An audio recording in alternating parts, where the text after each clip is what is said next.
Pemirsa Kabupaten Badung sampun mepidabdab pinih bece ring sejroning ngemiletin Pesta Kesenian Bali PKB kaping petang dasa 6 sani jagirau. Duta Kabupaten Badung pacang ngemiletin 24 materi ring PKB nyayubin lomba kewanitaan miwah pelestarian seni miwah sani lianan.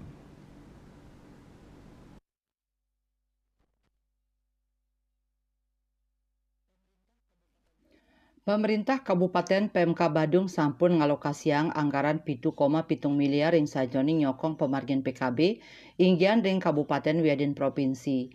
Kepala Dinas Kebudayaan Badung IGD Eka Sudarwita ngawadarang pamidabdab sampun kekawitin dawag warsani lintang ring pemargin PKB warsani mangkin Duta Kabupaten Badung pacang ngamiletin 24 materi inggian lomba-lomba kewanitaan utawi lomba-lomba pelestarian seni sanilianan.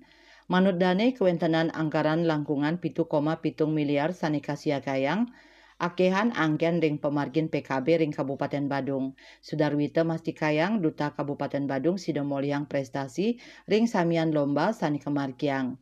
Manut dane prestasi sani kapolihang inucap kaanggen ukuran keberhasilan pembinaan oleh Pemka Badung, pamekas nyani Dinas Kebudayaan.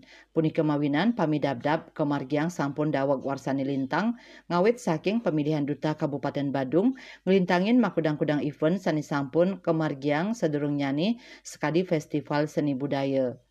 Pemilihan Duta Taler Kemargiang melarapan program Banjar Menari Sani Mata Tujon ngelestariang seni miwah budaya. Kawohin Sudarwita mausang tetujon perekrutan Duta saking suang-suang desa adat inggih punika sideng ngicenin kawikunan majang individu sani nyayubin kramer ing widangan punika. Parwata Bali Pos.